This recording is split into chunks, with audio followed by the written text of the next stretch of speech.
আজকে আমরা শাপলা ভাজি চিংড়ি মাছ দিয়ে। এই যে চিংড়ি মাছ ধরছে।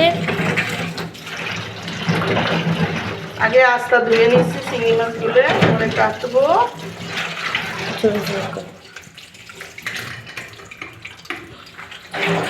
শাপলাগুলো নিয়ে আসো। এই যে দেখেন শাপলাগুলো ধুইতেছি।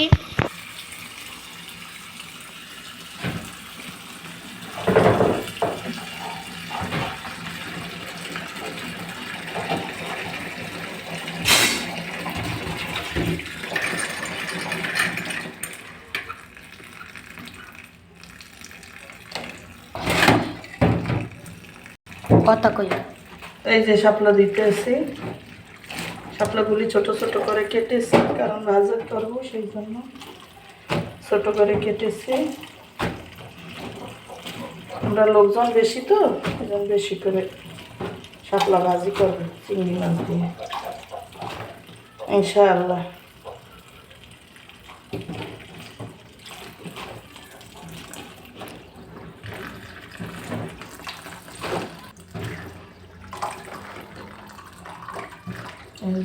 দুইয়া ধাপিতে ছাড়তে আসি। কি সুন্দর কালার শাপলার। আমাদের গ্রামের বাড়ি তো, তাই বিলের শাপলা আমাদের।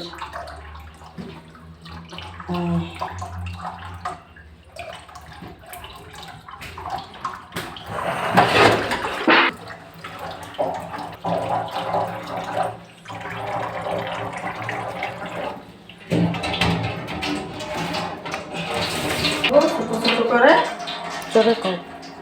এখন চিংড়ি মাছগুলো ছোট ছোট করে কাটবো।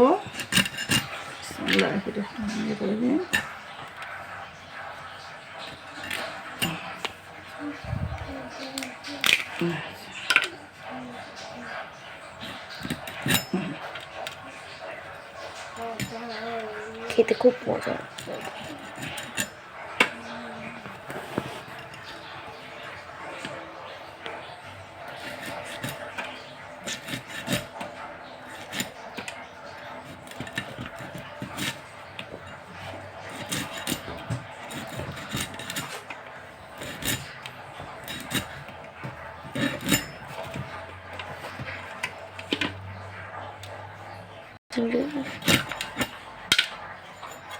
বড় চিংড়ি, এগুলি বড় চিংড়ি মাছ। এই কেটে কেটে নিচ্ছি ছোট ছোট টুকরো করে, কারণ ভাজির সাথে দিব তো সেই জন্য। আপনারা চাইলে ছোট চিংড়ি মাছ দিয়েও শাপলা ভাজি করতে পারেন। এখন ছোট চিংড়ি মাছ দিয়েও হয়।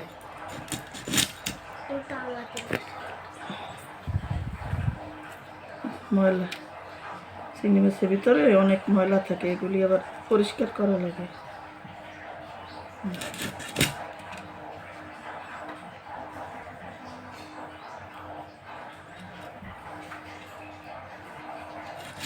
কেটে নিচ্ছি ছোট ছোট টুকরো করে। না বড় বড় পা, এই যে বড় বড় চিংড়ি মাছের পা, অনেকে ঠ্যাং বলে। এগুলি ছোট ছোট করে কাটি, কেটে তারপরে ভাজি করব শাপলার সাথে দিয়ে, অনেক মজা হবে। ছোট ছোট করে না কাটলে স্বাদ লাগে না। লবণ, মরিচ, মশলা, তেল এগুলি ভালোভাবে যায় ঢুকে চিংড়ি মাছের ভিতরে। এগুলি ফেলে দেওয়া লাগবে, এগুলি ফেলে দিব। অনেক বড় বড় চিংড়ি মাছের ঠ্যাং দেখছেন? এই যে বড় বড় চিংড়ি মাছের ঠ্যাং। এই আগাগুলি কেটে ফেলে দিলাম।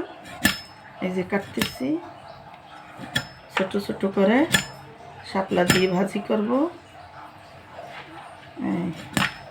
ছোট ছোট করে না কাটলে মজা লাগে না। ফেলে দিলাম। ভিতরে শক্ত শক্ত রক, সেগুলি ফেলে দিয়েছি টেনে বের করে। এই দেখেন বড় ঠ্যাং, এই যে কত বড় চিংড়ি মাছ, আর কত বড় ঠ্যাং, পা, কেউ কয় ঠ্যাং, কেউ কয় পা। আপনারা কি বলেন আমি তো জানি না, কমেন্টে লিখে জানাবেন আপনারা কি বলেন চিংড়ি মাছের, কি চিংড়ি মাছ বলেন তাও লিখে জানাবেন কমেন্টে। এগুলো কি চিংড়ি মাছ কমেন্টে লিখে আমাকে জানাবেন, জানালে আমি উপকৃত হব। এই তো আমার চিংড়ি মাছ কাটা শেষ, এই দেখে নিই সুন্দর হয়েছে না, এই যে দেখছেন এরকম করে ছোট ছোট পিস করে নেবেন। এই যে এগুলি ফেলে দেওয়া লাগবে কারণ এগুলোর ভিতরে কিছুই নেই।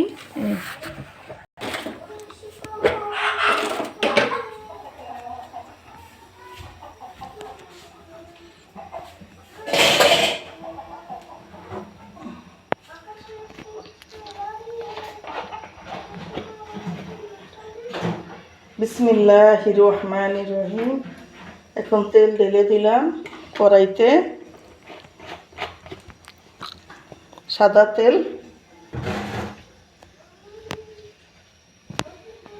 তারপরে পেঁয়াজ কুচি দিয়ে দিলাম 1 মুঠ,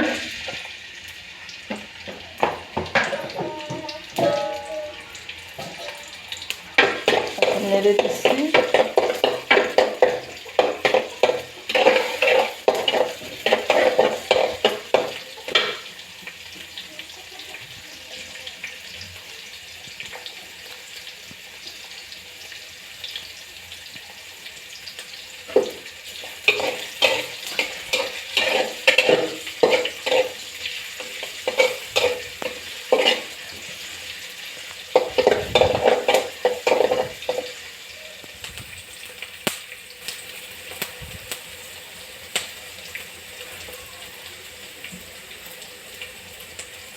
পেঁয়াজ হয়ে গেছে, এবার চিংড়ি মাছগুলো ঢেলে দিচ্ছি।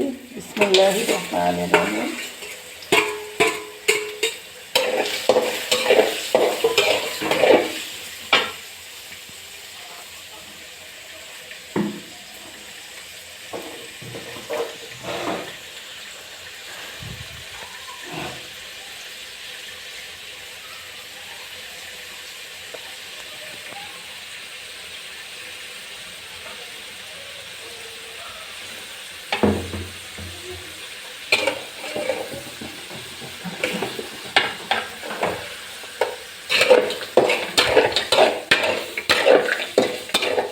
এখন সামান্য হলুদের গুঁড়ো দিব,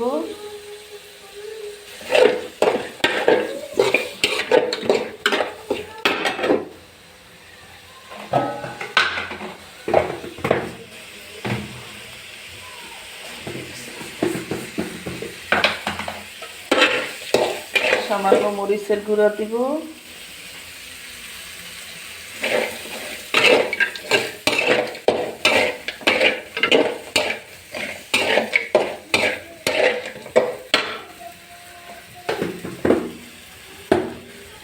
তারপর পরিমাণ মতো লবণ দিব।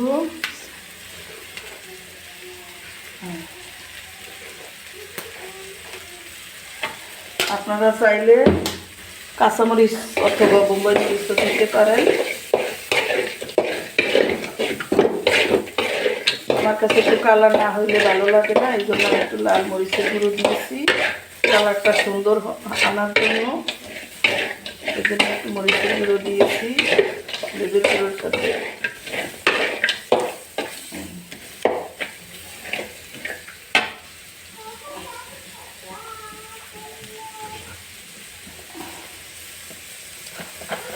তেল বোধহয় কম হয়েছে, এই জন্য আরেকটু তেল দিয়ে দিচ্ছি। বিসমিল্লাহির রহমানির রহিম।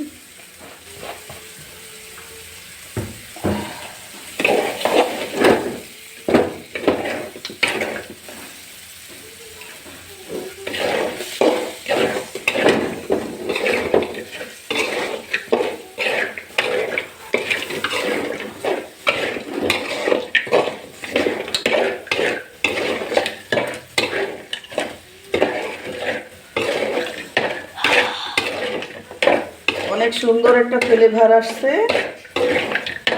তাই এখন আমি শাপলাগুলো দিয়ে দেব।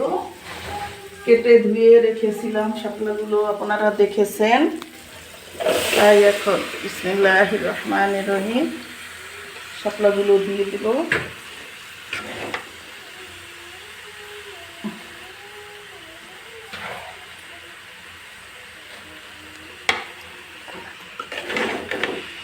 একটু নেড়ে দিচ্ছি, পরে আর বাকিটুকু দিব, দেখি কেমন হয়। আপনারা চাইলে একসাথেও দিতে পারেন যদি পারেন, কারণ আমার মনে হয়েছে যেন একটু নাড়াচাড়া দিয়ে পরে বাকিটা দিব, সেই জন্য আমি সবটুকু দেই নাই।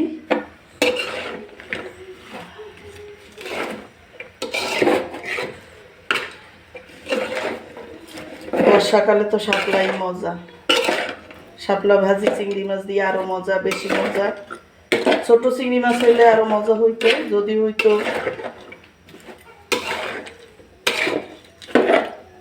ছোট ছোট চিংড়ি মাছ হইলে আরো বেশি মজা হইতো। গলদা চিংড়ি হইলে বেশি মজা হয়, তো বড় চিংড়ি, কারণ ভাজিতে গলদা চিংড়ি দিতে হয়।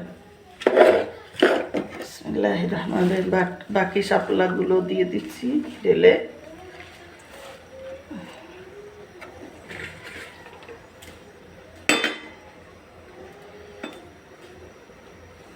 এখন একটু ঢাকনা দিয়ে দিব।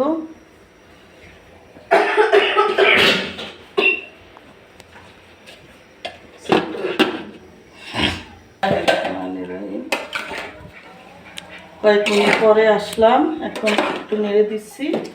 দেখছেন কালারটা কত সুন্দর হয়েছে, এই যে অনেক সুন্দর একটা কালার আসছে। এই যে এটা ঘেরান আসছে, অন্যরকমের একটা জাম।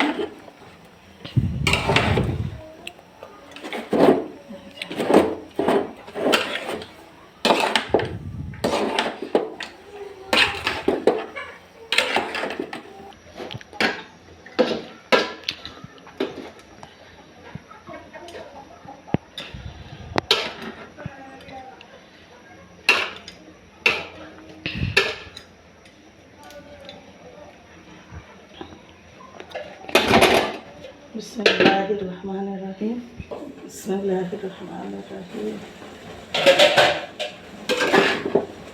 চলে এসেছি কয়েক মিনিট পরে একটু নাড়াচাড়া দিচ্ছি। দেখেন কত সুন্দর কালার আসছে, কালারটা একটু ব্যতিক্রম আগের চাইতে, এখন জল বের হয়েছে।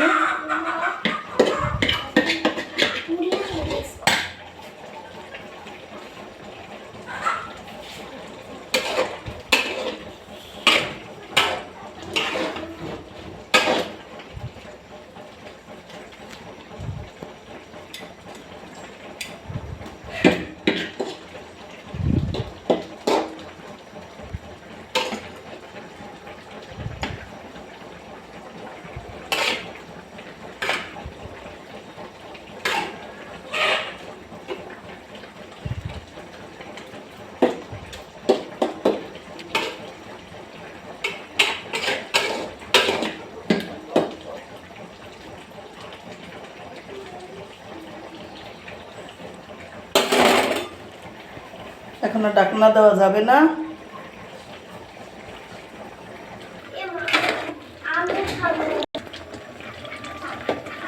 দেখি লবণ হয়েছে নাকি।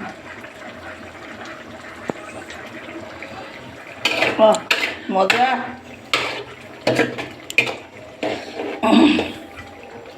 এখন রান্না